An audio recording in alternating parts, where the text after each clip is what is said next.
All right, here we go. Good to have you with us here on Ed Schultz News and Commentary on this Wednesday edition. I'm not going to be a cynic, but I'm getting a little tired of the word historic, whatever it is. It's the first time. Good for Hillary Clinton. She won a big state last night and closed the door on Bernie Sanders. Some critics are out there saying, well, why doesn't Bernie just cave in now and get it over with? Look, this has been about a movement. It's been about political change. It's never been about him and just the nomination. And so maybe some mainstream media will figure it out. They were all saying, well, Bernie's got to come out and do a different tone now. What's his tone going to be? Nothing's changed. Nothing's changed. He has said all along he's going to the convention, and he reiterated that last night. I am pretty good in arithmetic, and I know that the fight in front of us is a very, very steep fight. But we will continue to fight for every vote and every delegate we can get. Isn't that something? A public official, an elected official, doing exactly what he told the people he was going to do. There's no sense in quitting. Go to the convention. Get a platform. Now, the president is going to meet with Bernie Sanders tomorrow. And you can make a platform for a party and they can all attempt to do something. But what is Bernie going to get? For winning 22 contests, states and caucuses, and 11 million people, what is he going to get? He has now bargaining chips that no one anticipated he was going to have. He's going to have a very professional meeting with the president. And somewhere along the line, Bernie Sanders is going to bring up the Trans-Pacific Partnership and a lousy trade deal and try to kill it because that's what the American people want. But it's not going to be Bernie that's going to do that to the president. It's going to have to be Hillary Clinton. And so we've got three people here. We've got the president, we've got Hillary Clinton, we've got Bernie Sanders, and somehow all of the people have got to come together and bring the party together. So I guess it all starts tomorrow in the Oval Office. Actually, it started last night with Hillary Clinton when she stepped out and complimented Bernie Sanders. I want to congratulate Senator Sanders for the extraordinary campaign he has run. He has spent his long career in public service fighting for progressive causes and principles, and he's excited millions of voters, especially young people. And let there be no mistake, Senator Sanders, his campaign, and the vigorous debate that we've had about how to raise incomes, reduce inequality, increase upward mobility have been very good for the Democratic Party and for America. Wow, there's a shift. Things sure change when you win. Everybody loves a winner. Yeah, I support Hillary Clinton, obviously. Donald Trump is just not qualified at any stretch of the imagination. And I don't think this is going to be a real hard turn for a lot of people, but I will say that the Bernie or bust crowd could really dampen the chances of Hillary Clinton winning in November, and it's not good. Now, some of you are going to get on me about, well, you're bailing out on Bernie. No, I'm not. I'm a realist. I don't want Trump to be president. Neither does Bernie Sanders, and he has stated that time and time again. But back to the Trans-Pacific Partnership. Bernie's got to get something. He just can't get a few people sitting on a platform committee. He's got to get something here and get something for the people that want change. Hillary Clinton and President Obama can say that they are for something or they're going to work on something. No, what are you going to do? What's going to happen? And what can happen is Bernie Sanders has got political leverage that no one anticipated he was going to have.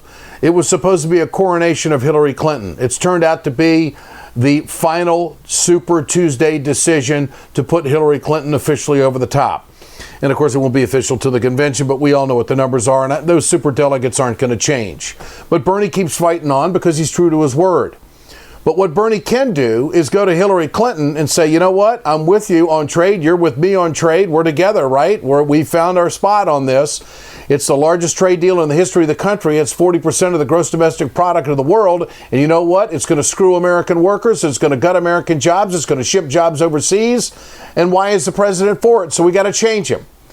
And so this is, I think, the deal that's going to be made.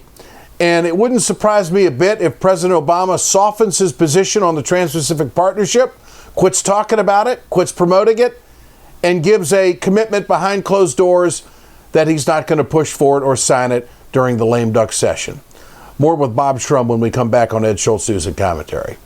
Hey folks, you've heard me talk about BioGreen Clean. I'm going to show you right now on my airplane just how tough this is. I want you to keep in mind, chemical-free, 100% plant-derived, biodegradable. It is the safest cleaner that you can get, and it's the most effective. Go to our website, wegoted.com, or go to biogreenclean.com. www.biogreenclean and order today.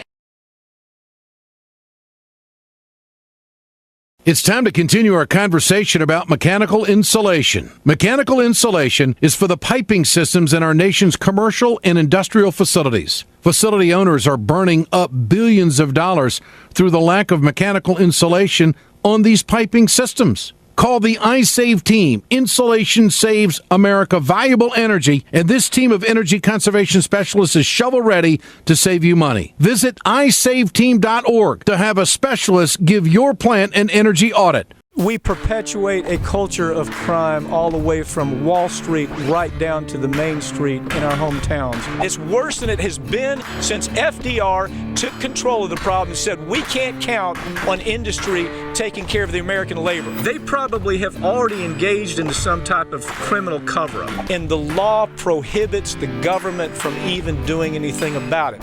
Catch America's lawyer Mike Papantonio on YouTube at youtube.com/GoLeftTV.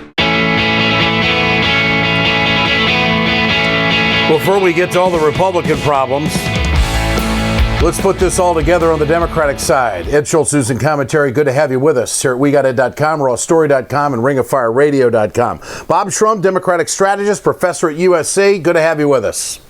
Glad to be here, Ed. Well, all right, piece it all together for us. What has unfolded in the last several months, and where are we right now as this thing moves forward? How does this all come together? I want your take on all of it. Good to have you with us. Well, if you look at the last several months, Bernie Sanders ran an heroic, spectacular, unexpected campaign with unprecedented crowds and some of the best political advertising I've ever seen.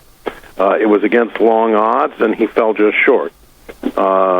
Hillary Clinton has the numbers. She clearly did win the process. She's won by close to 4 million popular votes, and without the superdelegates, she would be the nominee. If we had no superdelegates, she would have won a majority of the delegates that were available in the primaries. Now I think the question is, how do they put this back together? I don't think it will be as difficult or more difficult than it was in 2008. They're close on a whole set of issues, in part because Bernie Sanders had a big influence, not only on the voters, but on Hillary Clinton. I don't think there'll be a difficulty with agreeing on a $15 an hour minimum wage, on measures to make college much more affordable, on tough steps to prevent Wall Street from pulling another 2008. I think all of that's there, and I think they can also agree on reforms in the nominating process. I think this will happen probably after the primary in the District of Columbia next week. I would be surprised if Sanders came out of his meeting with President Obama and at that point dropped the challenge, although it could happen. And then I think he'll have a big role at the convention, and his movement will have a continuing influence for years to come on the Democratic Party. What do you think the conversation is going to be between the president and Bernie Sanders, this meeting at the request of Senator Sanders, which is going to take place tomorrow in Washington? Well, from the president's perspective, I think he'll compliment Sanders on the campaign he ran, tell him how important he thinks it is that we prevent Donald Trump from becoming president of the United States.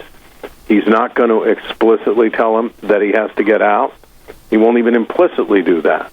But he's trying to create an atmosphere in which, given some space and time and respect for Sanders supporters, Sanders can suspend his campaign ultimately, give a speech to the convention, and help move his supporters to support Hillary Clinton. That's clearly the president's aim here.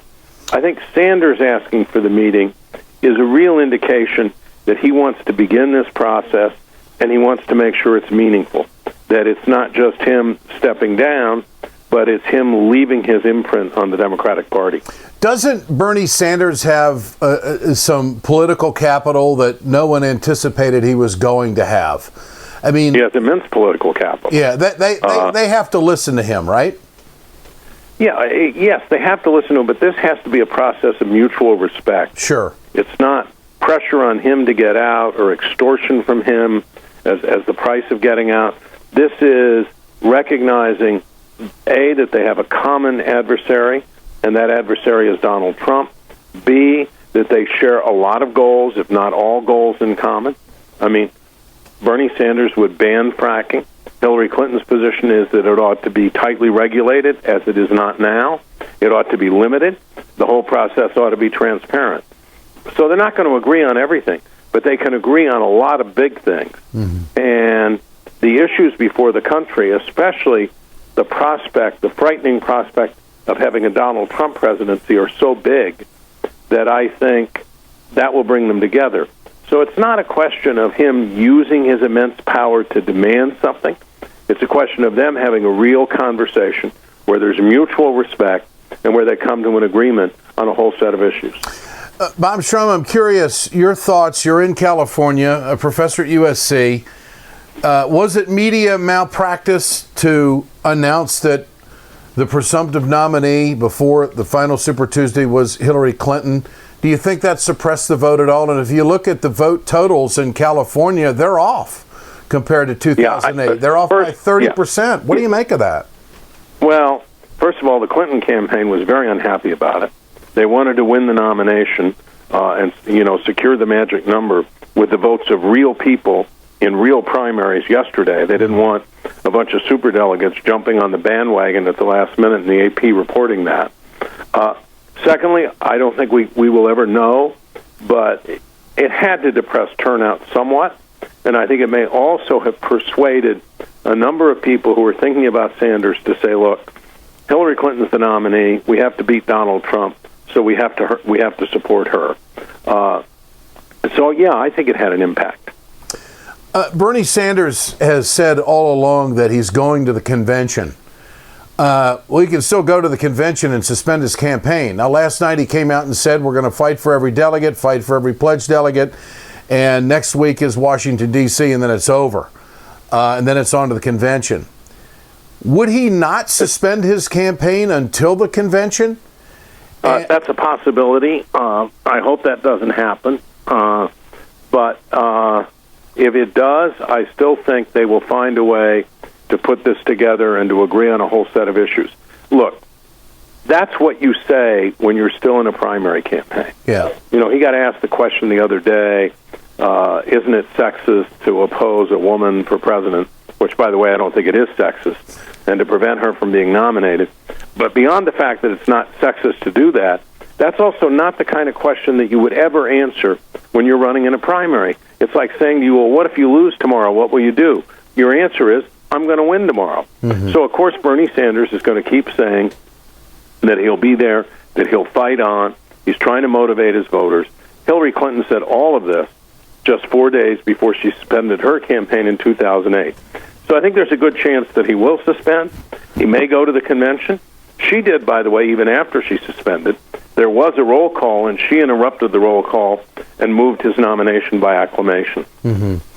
All right, I want to talk about the elephant in the room with the three of these people who are so vital to moving this whole process forward. That's President Obama, Bernie Sanders, and obviously Hillary Clinton. The Trans-Pacific Partnership. This is a big difference between the president and Sanders and Clinton. Clinton has moved on it. Sanders has been adamant about it. There's talk now of it being brought up during the lame duck. Do you think that Sanders could get a commitment from the president that he'll back off on this trade deal and take it to the firewall for Hillary Clinton to make sure that Donald Trump is not president of the United States? What about that?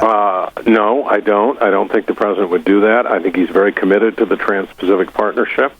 And I also think that it would hurt Bernie Sanders' credibility tremendously to say, I'm demanding the president do this, or I'm going to let Donald Trump, or I'm going to help let Donald Trump become president. I think that would destroy so much of the vigor of the movement that he's created. But it will gut American jobs. It will hurt the middle class. Every single union in the country you and I have had a disagreement about this for some time. Yeah. I think the great failure of trade agreements for the last 20 years has not been the agreements themselves, but that we have not passed the domestic legislation that would make sure that workers don't get hurt, that they get retrained, that we have incentives to move new companies into areas that lose jobs, because there's a whole growth industry in this country of industries and companies that are producing the products of the future. But these folks who lose their jobs, who are hurt by trade agreements, aren't trained to work in those industries. And those industries don't locate in West Virginia. All of that can be fixed. I mean, JFK, with the Appalachian Redevelopment Act in early 1961, made a big difference for years and years and years for what happened in Appalachia. What we've done is pass trade agreements, told workers we'd protect them, and then we haven't done what we had to do to protect them. Well, and this agreement greases the skids of all of that even more. I've been to Indianapolis, Indiana, and even Trump talks about this, the Carrier plant. Bernie Sanders was there. Hillary's talked about the steel industry, to her credit. But it's a race to the bottom. And it's a race to the bottom because we allow stuff to come into our country. And this is a whole nother discussion that we can have another time. All I'm saying is that Bernie's entire movement has been surrounded and focused on the middle class and wages. I agree with that. And income inequality. And if this trade agreement goes through, which Hillary says she's against, why would Obama dump this on the next administration or on the very people that put him in office, the unions, where every single union is against it?